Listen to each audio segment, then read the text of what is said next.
दोस्तों, इस वक्त दुनिया की नजरें नॉर्थ अटलांटिक ओशियन पर टिकी हुई हैं। वेनेजुएला से सटे समुद्री इलाके में हालात तेजी से युद्ध जैसे बनते जा रहे हैं। चारों तरफ सिर्फ और सिर्फ युद्धपोत और हर घंटे के साथ हालात और ज्यादा खतरनाक होते जा रहे हैं। अब तक यह टकराव सिर्फ अमेरिका और रूस के बीच था, लेकिन अब भारत की एंट्री ने पूरी वैश्विक राजनीति को हिलाकर रख दिया है। वेनेजुएला से सटे नॉर्थ अटलांटिक ओशियन में इस वक्त जो तस्वीर उभर रही है वह किसी साधारण नौसैनिक गतिविधि से कहीं आगे निकल चुकी है, बल्कि यह एक ऐसे वैश्विक शक्ति संघर्ष का संकेत दे रही है जिसमें हर लहर के नीचे सस्पेंस छिपा हुआ है और हर रडार सिग्नल आने वाले बड़े टकराव की आहट दे रहा है। बीते कुछ घंटों में जिस तरह से चौतरफा युद्धपोतों की तैनाती हुई है, उसने पूरे अटलांटिक को मानो एक चलते फिरते युद्ध क्षेत्र में बदल दिया है, जहां अमेरिका ने अपने अत्याधुनिक एयरक्राफ्ट कैरियर स्ट्राइक ग्रुप्स को तैनात कर पूरे इलाके को कवर कर लिया है। वहीं रूस ने जवाबी कदम उठाते हुए न सिर्फ अपना सबसे बड़ा युद्धपोत बल्कि अपनी सबसे खतरनाक एंटी वॉर सबमरीन को भी इस रणनीतिक क्षेत्र में रवाना कर दिया है। और यहीं से कहानी में सस्पेंस गहराना शुरू होता है, क्योंकि यह टकराव अब सिर्फ दो महाशक्तियों तक सीमित नहीं रह गया है। अब तक ये माना जा रहा था कि अटलांटिक में आमने सामने अमेरिका और रूस खड़े हैं। एक तरफ अमेरिकी नौसैनिक वर्चस्व की परंपरा और दूसरी तरफ रूसी सैन्य ताकत का आक्रामक प्रदर्शन।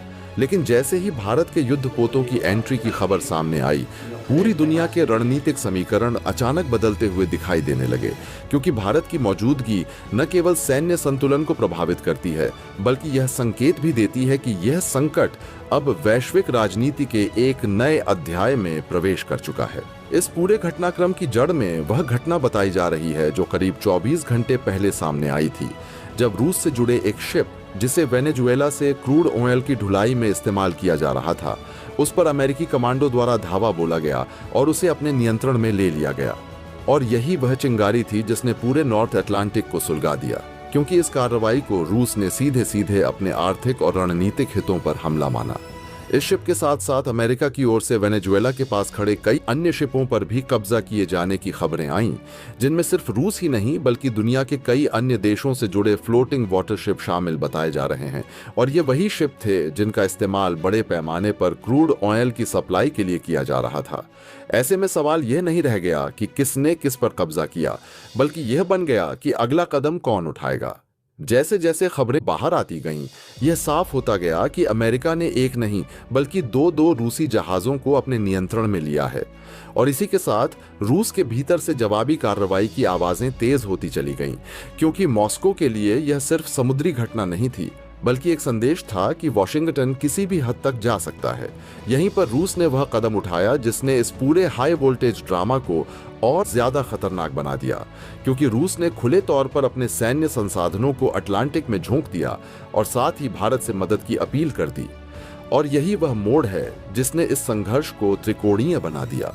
भारत की एंट्री को लेकर सस्पेंस इसलिए भी गहरा है क्योंकि भारत न तो इस क्षेत्र का प्रत्यक्ष पक्षकार है और न ही उसका वेनेजुएला के तेल व्यापार से कोई सीधा सैन्य टकराव जुड़ा हुआ है। लेकिन वैश्विक कूटनीति में भारत की भूमिका अब सिर्फ एक क्षेत्रीय शक्ति तक सीमित नहीं रही है, बल्कि वह एक संतुलनकारी ताकत के रूप में उभर कर सामने आया है। और यही कारण है कि रूस की नजर भारत पर टिकी हुई है। इस पूरे सिनेरियो में भारत के युद्धपोतों की मौजूदगी को लेकर कई तरह के संकेत निकाले जा रहे हैं। कुछ इसे स्वतंत्र नौवहन की सुरक्षा से जोड़कर देख रहे हैं, तो कुछ इसे रूस के साथ रणनीतिक सहयोग के संकेत के रूप में पढ़ रहे हैं, जबकि अमेरिका इसे अपनी समुद्री रणनीति के लिए एक नई चुनौती के तौर पर देख रहा है। अटलांटिक में इस वक्त जो माहौल है वह किसी शतरंज की बिसात जैसा बन चुका है, जहां हर चाल सोच समझकर चली जा रही है, क्योंकि एक भी गलत कदम पूरे क्षेत्र को खुले संघर्ष की आग में झोंक सकता है। अमेरिका जहां अपने सहयोगियों को संदेश देना चाहता है कि वह वैश्विक समुद्री रास्तों पर अपना नियंत्रण बनाए रखने के लिए प्रतिबद्ध है, वहीं रूस यह दिखाना चाहता है कि वह दबाव में झुकने वाला नहीं है और जरूरत पड़ने पर शक्ति प्रदर्शन से भी पीछे नहीं हटेगा। और इन दोनों के बीच भारत की मौजूदगी इस पूरे खेल को और ज्यादा जटिल बना देती है। सस्पेंस इस बात का भी है कि क्या भारत इस स्थिति में मध्यस्थ की भूमिका निभाएगा या फिर अपने रणनीतिक हितों के हिसाब से एक संतुलित लेकिन सख्त रुख अपनाएगा, क्योंकि भारत के लिए यह सिर्फ एक नौसैनिक मिशन नहीं बल्कि उसकी वैश्विक छवि, ऊर्जा सुरक्षा और बहुपक्षीय कूटनीति की परीक्षा भी है। जैसे जैसे अटलांटिक की लहरों पर युद्धपोतों की संख्या बढ़ रही है, वैसे वैसे दुनिया की निगाहें इस क्षेत्र पर टिकती जा रही हैं, क्योंकि यह साफ होता जा रहा है कि यह टकराव सिर्फ वेनेजुएला या क्रूड ऑयल तक सीमित नहीं रहेगा, बल्कि यह उस नए विश्व व्यवस्था की झलक है जहां महाशक्तियां सीधे टकराने से पहले ताकत, संदेश और गठबंधनों का प्रदर्शन करती हैं। इस पूरे घटनाक्रम में सबसे बड़ा सस्पेंस यही है कि क्या ये हाई वोल्टेज ड्रामा सिर्फ शक्ति प्रदर्शन तक सीमित रहेगा या फिर कोई ऐसी चिंगारी भड़केगी जो अटलांटिक को एक बड़े संघर्ष का गवाह बना देगी, क्योंकि इतिहास गवाह है कि समुद्रों में शुरू हुए ऐसे टकराव अक्सर पूरी दुनिया की दिशा बदल देते हैं। और वेनेजुएला से सटे नॉर्थ अटलांटिक ओशियन में इस वक्त जो खामोशी और तनाव एक साथ मौजूद है, वह इस बात का संकेत है कि खेल अब भी खत्म नहीं हुआ है, बल्कि असली कहानी तो अब शुरू हो रही है। क्या है पूरी खबर, क्या पूरी अपडेट इस वक्त निकल कर आ रही है, बताएंगे आपको इस वीडियो में। तो चैनल पर बने रहें, वीडियो को लाइक और चैनल को अगर अभी तक आपने सब्सक्राइब नहीं किया है तो चैनल को सब्सक्राइब करते हुए बेल आइकन को जरूर दबा लीजिएगा, ताकि इससे जुड़ी खबर अपडेट आप तक सबसे पहले और बिल्कुल सटीक जानकारी पहुंचती रहे। बता दें कि रूस इस वक्त पूरी तरीके से नॉर्थ अटलांटिक ओशियन में वेनेजुएला तट पर चौतरफा घिर चुका है। रूस के युद्धपोत भी इस वक्त इस सागर में पहुंचने के साथ ही अटक चुके हैं। हालात ऐसे बन चुके हैं कि रूस को अब बड़े सहयोग की जरूरत पड़ रही थी और इस वक्त रूस की तरफ से भारत को लेकर के बहुत बड़ी मदद की अपील की गई थी। और इस पूरे घटनाक्रम के बीच में भारत ने तुरंत रूस की मदद को ध्यान में रखते हुए अपने युद्धपोत इस वक्त नॉर्थ अटलांटिक ओशन में पहुंचाए हैं, जिसके बाद से अब मामला और भी ज्यादा भड़क चुका है। इस पूरे घटनाक्रम में अब इस वक्त हालात बिगड़ते हुए नजर आ रहे हैं। तो वहीं इस पूरे घटनाक्रम के बीच में भारत की एंट्री को लेकर के एक बार फिर से अमेरिकी राष्ट्रपति डोनाल्ड ट्रंप भड़क चुके हैं। उन्होंने भारत पर 500% टैरिफ लगा के एक तरफ तो डायरेक्टली भारत को धमकी दे डाली है, तो दूसरी तरफ अमेरिका की तरफ से भारतीय युद्धपोतों की अटलांटिक ओशन में एंट्री को लेकर के सीधा ट्रंप ने भारत को वार्निंग दे डाली है। ट्रंप का कहना है कि भारत इस पूरे घटनाक्रम से और नॉर्थ अटलांटिक ओशियन में वेनेजुएला तट से अपने युद्धपोतों को दूर रखे, वरना कार्रवाई बहुत बड़ी होगी और इस कार्रवाई के लपेटे में भारत भी शामिल हो जाएगा। लेकिन इस वक्त मामला और भी ज्यादा पेचीदा तब हो गया है जब भारत और रूस एक बार फिर से साथ उतर चुके हैं। क्या है इस वक्त पूरे हालात, क्या पूरी स्थिति इस वक्त बनती हुई नजर आ रही है और इस पूरे घटनाक्रम के बीच में ग्लोबल रिस्पांस क्या निकल करके आ चुकी है। इस पूरे घटनाक्रम में भारतीय नर्सनिक फ्लट का अचानक से उतर जाना पूरी दुनिया के लिए एक बहुत बड़ा डर का सबब भी बनता हुआ दिखाई दे रहा है। इस पूरे घटनाक्रम को यदि समग्रता में देखा जाए तो यह स्पष्ट होता है कि हम एक ऐसे अत्यंत संवेदनशील और बहुध्रुवीय भू राजनीतिक परिदृश्य की बात कर रहे हैं, जहां शक्ति संतुलन, रणनीतिक संदेश और मनोवैज्ञानिक दबाव तीनों एक साथ काम कर रहे हैं। और नॉर्थ अटलांटिक ओशन में वेनेजुएला के तट के आसपास बना यह कथित संकट केवल एक समुद्री तैनाती भर नहीं रह जाता, बल्कि यह वैश्विक व्यवस्था की नींव को हिलाने वाला संकेत बनकर उभरता है। इस परिदृश्य में रूस का कथित रूप से चारों ओर से घिर जाना, उसके युद्धपोतों का रणनीतिक रूप से फंस जाना और फिर भारत से सहयोग की अपील, ये सभी घटनाएं इस बात की ओर इशारा करती हैं कि यूक्रेन युद्ध के बाद रूस जिस तरह से वैश्विक स्तर पर दबाव में आया है, उसका असर अब यूरोप तक सीमित न रहकर अटलांटिक और लैटिन अमेरिकी क्षेत्र तक फैलता हुआ दिखाया जा रहा है। रूस के लिए वेनेजुएला केवल एक मित्र राष्ट्र नहीं, बल्कि अमेरिका के प्रभाव क्षेत्र में मौजूद एक रणनीतिक प्रवेश द्वार है। और यदि वहां रूस की नौसैनिक मौजूदगी पर संकट आता है तो यह सीधे सीधे अमेरिकी प्रभुत्व को चुनौती देने की उसकी क्षमता पर प्रश्न चिन्ह लगा देता है। ऐसे में भारत की एंट्री को जिस तरह से एक निर्णायक मोड़ के रूप में प्रस्तुत किया जा रहा है, वह अपने आप में कई स्तरों पर व्याख्या की मांग करता है। क्या भारत वास्तव में एक सक्रिय सैन्य सहयोगी की भूमिका में उतर रहा है, या यह केवल एक प्रतीकात्मक, संतुलनकारी और कूटनीतिक दबाव बनाने की रणनीति है? भारत की विदेश नीति का ऐतिहासिक चरित्र देखें तो वह खुले सैन्य टकराव से बचते हुए रणनीतिक स्वायत्तता और मल्टी अलाइनमेंट पर आधारित रही है। लेकिन इस काल्पनिक परिदृश्य में भारतीय नौसैनिक बेड़े का नॉर्थ अटलांटिक तक पहुंचना दुनिया के लिए एक असहज संदेश बन जाता है, क्योंकि यह संकेत देता है कि भारत अब केवल हिंद महासागर तक सीमित शक्ति नहीं रहना चाहता, बल्कि वह वैश्विक समुद्री संतुलन में अपनी उपस्थिति दर्ज कराने की क्षमता और इच्छा शक्ति दोनों रखता है। यहीं से अमेरिका की प्रतिक्रिया को समझना भी जरूरी हो जाता है, क्योंकि डोनाल्ड ट्रंप जैसे नेता के राजनीतिक स्वभाव में तीखी भाषा, आर्थिक धमकी और सैन्य चेतावनी तीनों एक साथ चलती हैं। और 500% टैरिफ जैसी बातों को यदि शाब्दिक सत्य न भी माना जाए तो भी यह एक अत्यधिक आक्रामक आर्थिक संकेत के रूप में देखा जा सकता है, जिसका उद्देश्य भारत को यह याद दिलाना है कि वैश्विक व्यापार और सुरक्षा संरचना में अमेरिका की पकड़ अब भी कितनी मजबूत है। ट्रंप की चेतावनी कि भारत अपने युद्धपोतों को अटलांटिक से दूर रखे वस्तुतः एक रेड लाइन खींचने जैसा है। यह केवल भारत के लिए नहीं बल्कि उन सभी उभरती शक्तियों के लिए संदेश है जो अमेरिकी प्रभाव क्षेत्र में सैन्य या रणनीतिक दखल देने की सोच सकती हैं। लेकिन मामला तब और जटिल हो जाता है जब भारत और रूस के बीच ऐतिहासिक रक्षा सहयोग, ऊर्जा साझेदारी और भू राजनीतिक समझ को सामने रखा जाता है, क्योंकि भारत के लिए रूस केवल एक साझेदार नहीं बल्कि हथियारों, तकनीक और रणनीतिक संतुलन का एक अहम स्तंभ रहा है।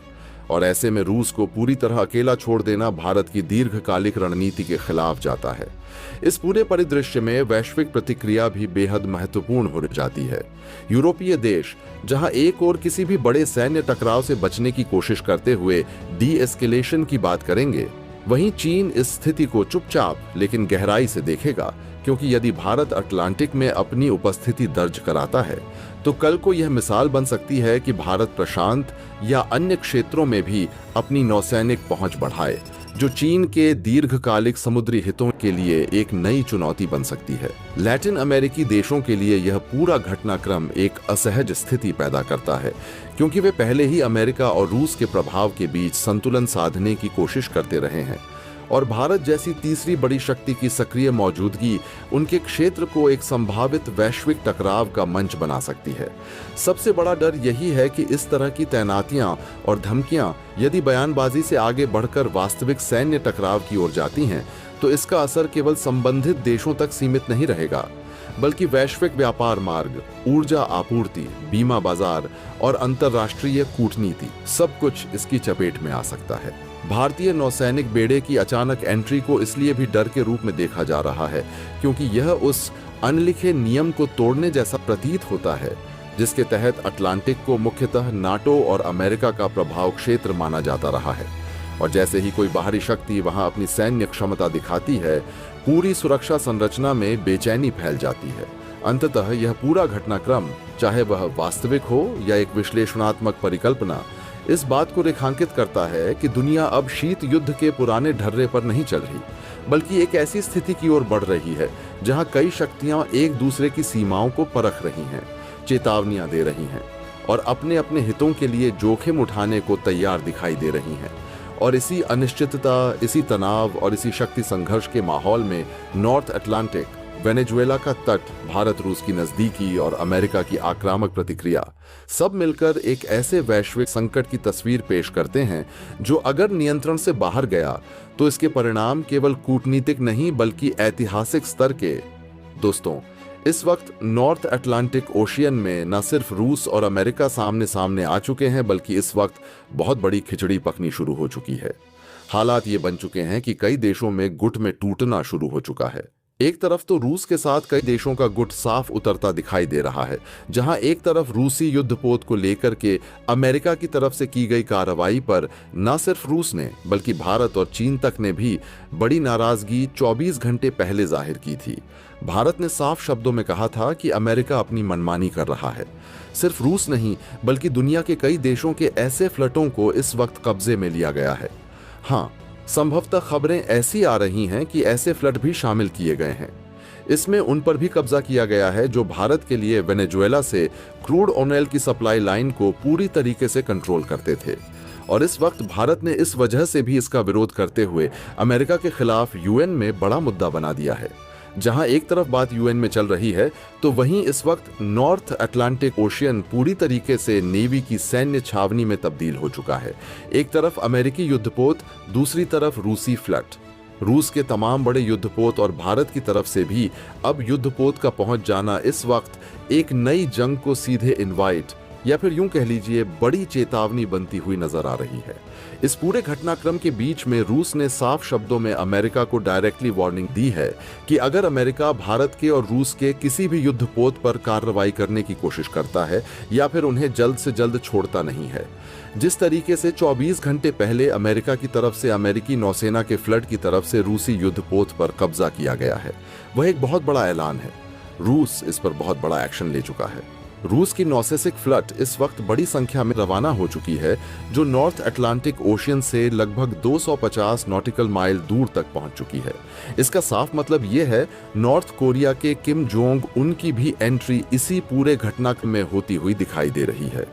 वेनेजुएला के तट पर उभरता हुआ यह पूरा घटनाक्रम सिर्फ एक क्षेत्रीय समुद्री विवाद या क्रूड ऑयल की कथित तस्करी तक सीमित नहीं रह गया है, बल्कि यह धीरे धीरे एक ऐसे बहुस्तरीय भू राजनीतिक संघर्ष का रूप लेता जा रहा है जिसमें अमेरिका, रूस, चीन और भारत जैसे वैश्विक शक्ति केंद्र सीधे या परोक्ष रूप से उलझते दिखाई दे रहे हैं। और यही कारण है कि इस पूरे मामले को अगर गहराई से देखा जाए तो भारत के लिए इसमें छिपे रणनीतिक फायदे, जोखिम और अवसर तीनों एक साथ सामने आते हैं।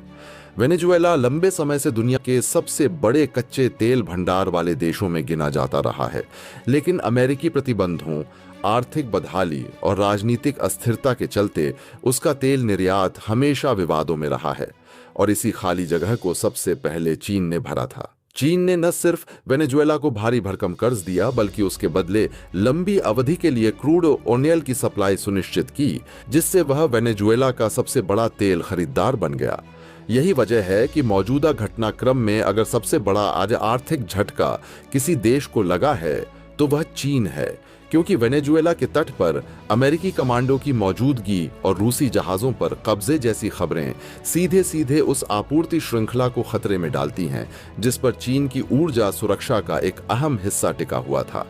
चीन की रणनीति हमेशा से यह रही है कि वह खुले सैन्य टकराव से बचते हुए आर्थिक और कूटनीतिक साधनों से अपना प्रभाव बढ़ाए, और शायद यही कारण है कि वह इस पूरे मामले में फिलहाल सार्वजनिक रूप से बेहद शांत और संतुलित बयान दे रहा है।